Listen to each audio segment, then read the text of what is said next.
الرحمن الرحيم مالك يوم الدين إياك نعبد وإياك نستعين اهدنا الصراط المستقيم صراط الذين أنعمت عليهم غير المغضوب عليهم ولا الضالين.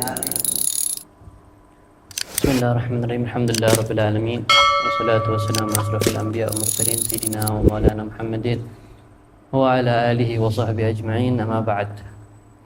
Insyaallah ini pertemuan pertama insyaallah yang kemudian bakal dibuka kitab insyaallah nanti kitab Aqidatul Awam.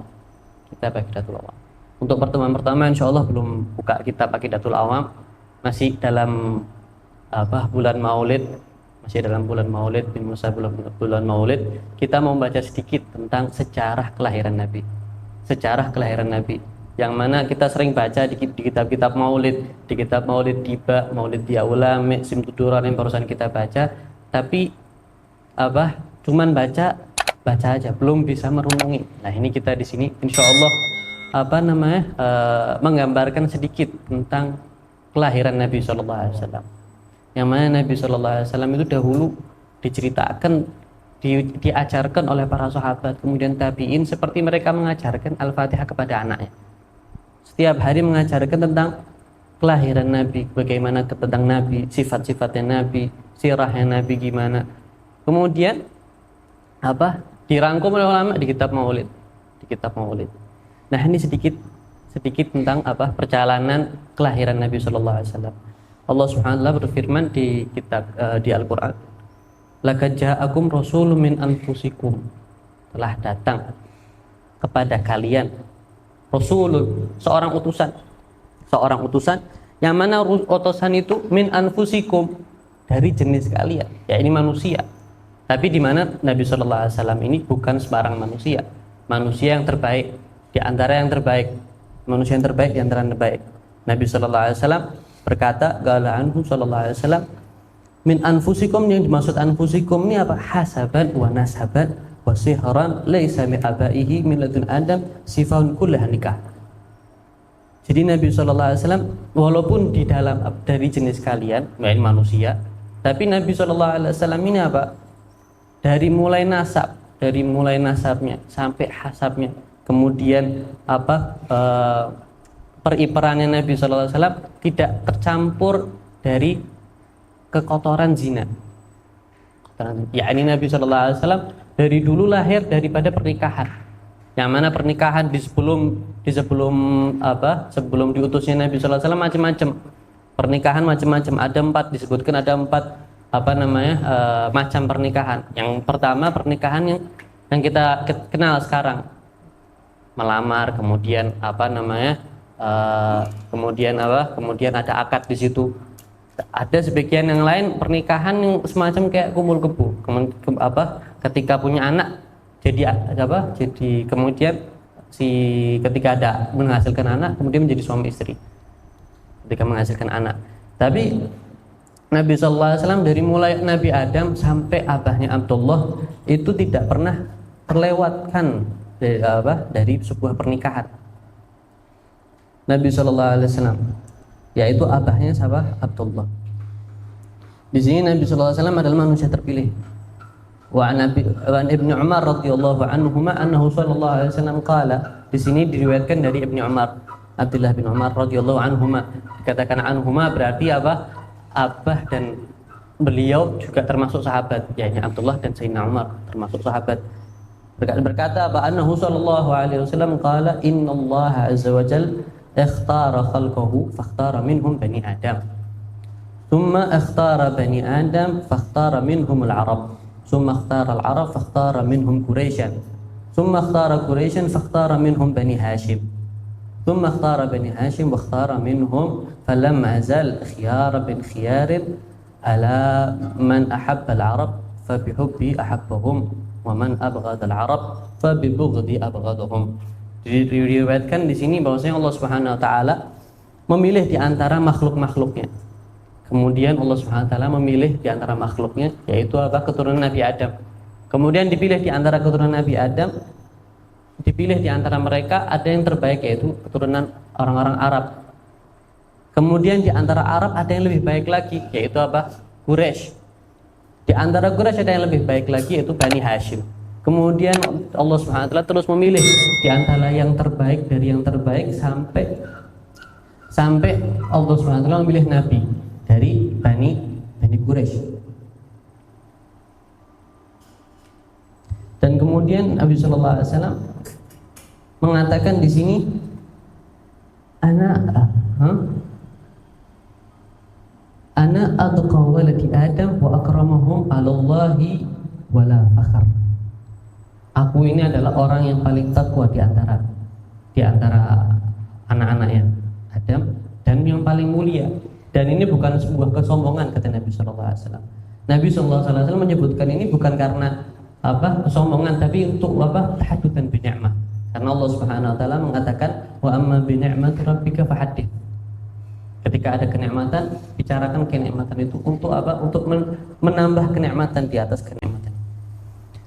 Kemudian Nabi sallallahu alaihi wasallam itu lahir di tahun gajah, yang ma'ruf lahir di tahun gajah.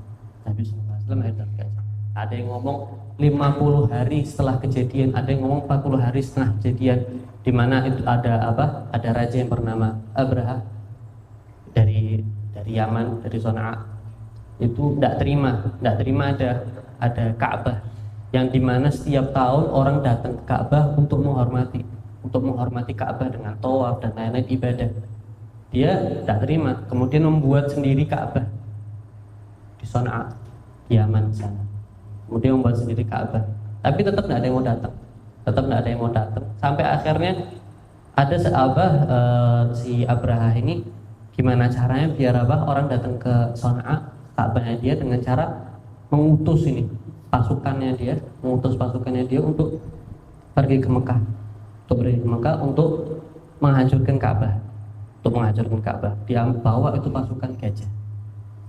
Dikatakan Amulfil karena ini yang datang pasukan gajah, datang ke mereka. Di antara gajah ini ada dari mereka yang tidak mau diajak ke Mekah, karena keagungan kota Mekah, karena keagungan Bait Ka'bah. Terus akhirnya ada beberapa yang tetap jalan. Dan ceritanya ma'ruf sudah. Dan di antara yang tidak mau ke Mekah ini, mereka selamat dari batu. Yang lain pada mati kena batu. Nah, ini tahun dinamakan tahun gajah karena ada kejadian penghancuran Ka'bah dari pasukan gajah. Ada yang ngomong 40 hari, ada yang ngomong 50 hari setelah kejadiannya. Nah, ini Nabi sallallahu alaihi wasallam di sini diriwayatkan macam-macam. Ada yang meriwayatkan Nabi sallallahu alaihi wasallam lahirnya pada hari kedua, ada yang ngomong lahirnya hari ke-8, ada yang ngomong ke hari 10. Tapi yang paling masyhur itu hari ke-12. Di mana di situ Siti Aminah didatangi oleh kedua makhluk perempuan suci yang dimuliakan sama Allah Subhanahu wa taala, Sayyidah Maryam sama Sayyidah Asia. Diberi kabar gembira, sampai diceritakan di kitab Maulid bahwasanya ada orang yang di daerah Maghrib ngelihat cahaya dari tempatnya Siti Aminah, kemudian sampai bangunan dengan Persia kelihatan. Tapi di sini yang paling ma'ruf bahwasanya Nabi sallallahu alaihi wasallam, yang paling sahih hadisnya itu bahwasanya Nabi sallallahu alaihi wasallam ketika lahir sudah dalam keadaan sujud.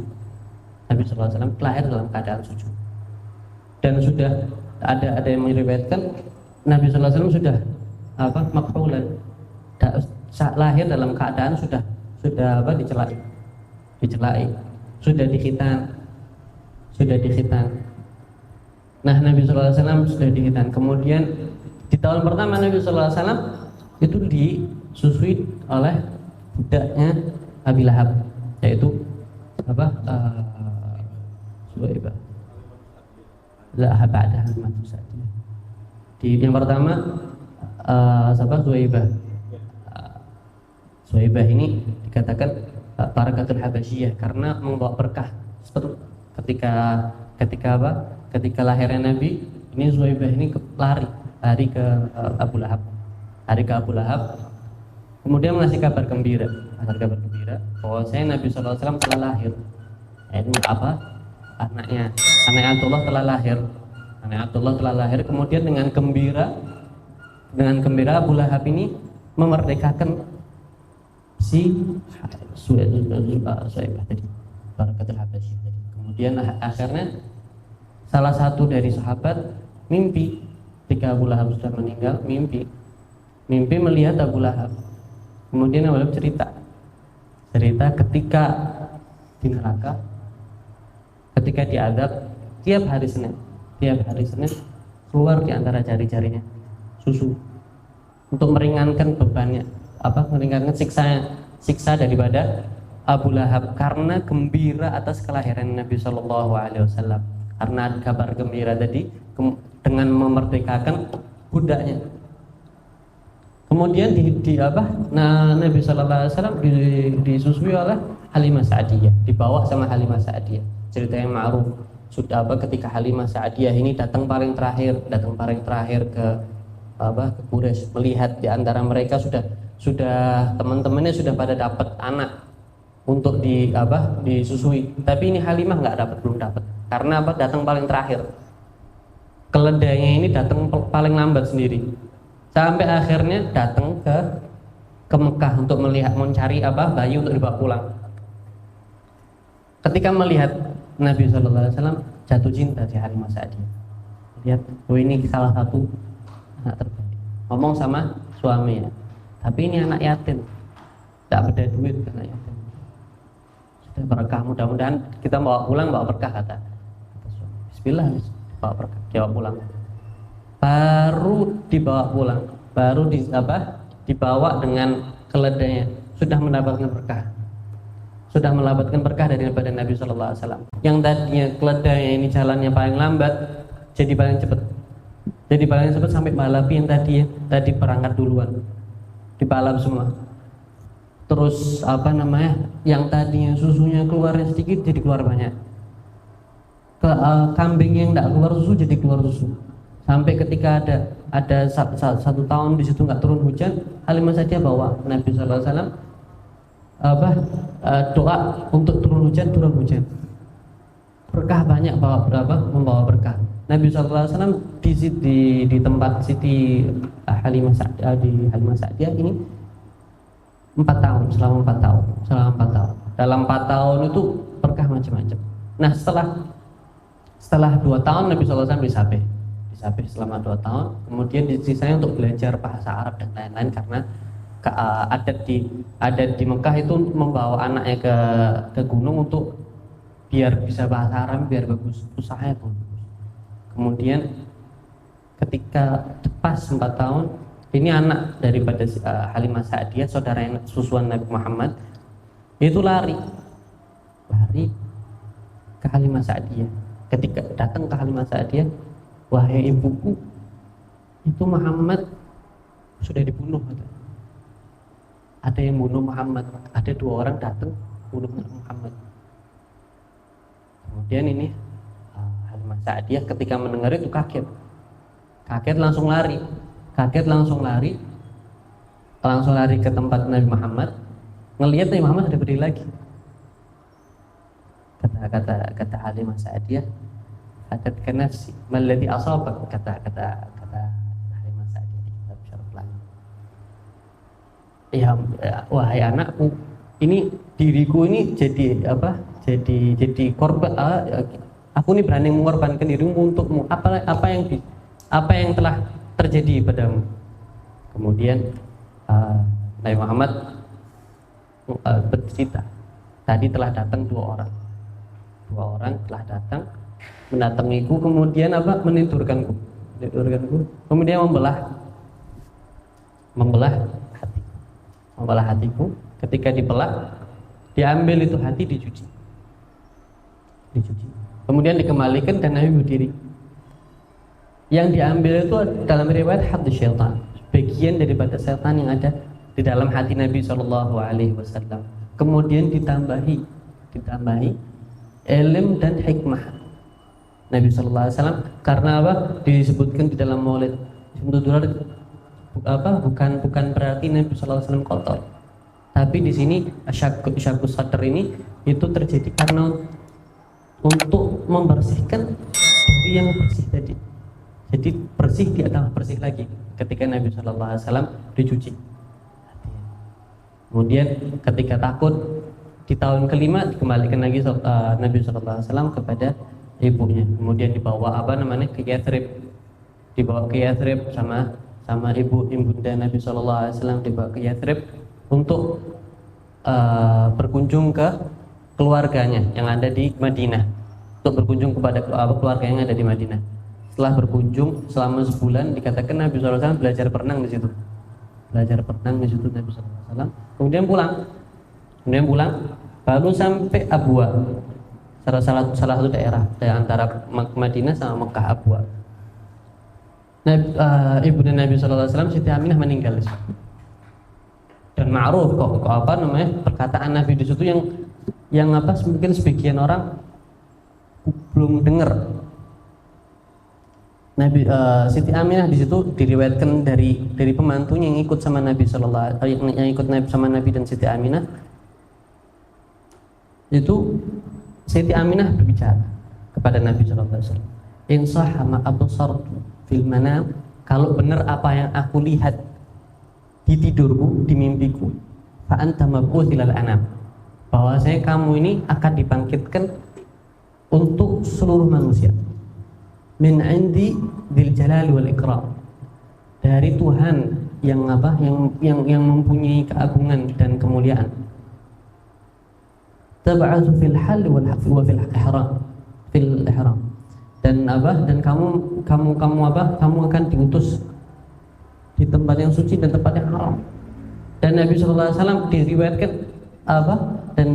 diriwayatkan bahwasanya kedua orang tua Nabi Shallallahu Alaihi Wasallam akan dibangkitkan lagi. Ada yang riwayat ngomong akan dibangkitkan lagi untuk biar masuk Islam setelah diutusin Nabi. Biar masuk Islam setelah diutusin Nabi. Dan ada hadis lagi bahwasanya Nabi Shallallahu Alaihi Wasallam, kedua orang tua Nabi Shallallahu Alaihi Wasallam tidak selamat. Dan ini dua hadis ini ada perselisihan di antara dua hadis. Tapi di usul kalau ada jamak bisa kita menggabungkan antara dua hadis, kita gabungkan. Berarti ada hadis yang lebih dulu turunnya. Jadi kita anggap hadis yang bahwasanya ayah dan ibunya Nabi Shallallahu Alaihi Wasallam itu tidak selamat, itu hadis yang turun dahulu, yang maksudnya yang diomongkan Nabi dahulu. Kemudian hadis yang bahwasanya Nabi dibangkitkan kembali untuk bersyahadat, bahwasanya itu hadis yang diturunkan setelahnya, yang menasakh hadis yang sebelumnya. Kemungkinan itu, wallahu a'lam. Mungkin ini sedikit cerita tentang kelahiran Nabi Sallallahu Alaihi Wasallam. Insyaallah nanti pertemuan berikutnya mungkin 10 lagi mungkin kita buka kitab Aqidatul Awam, insyaallah. Wallahu ta'ala a'lam bishawab. Ya Rabbana tarafna bi annana tarafna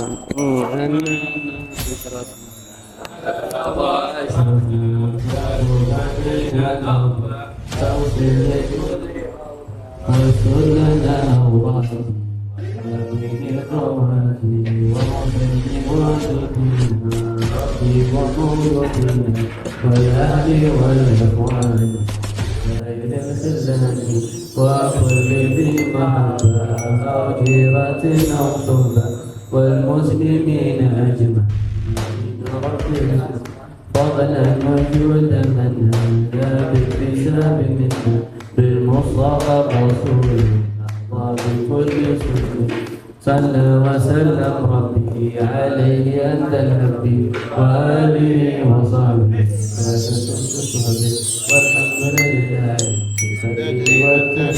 والحمد لله رب العالمين. بارك الله فيكم.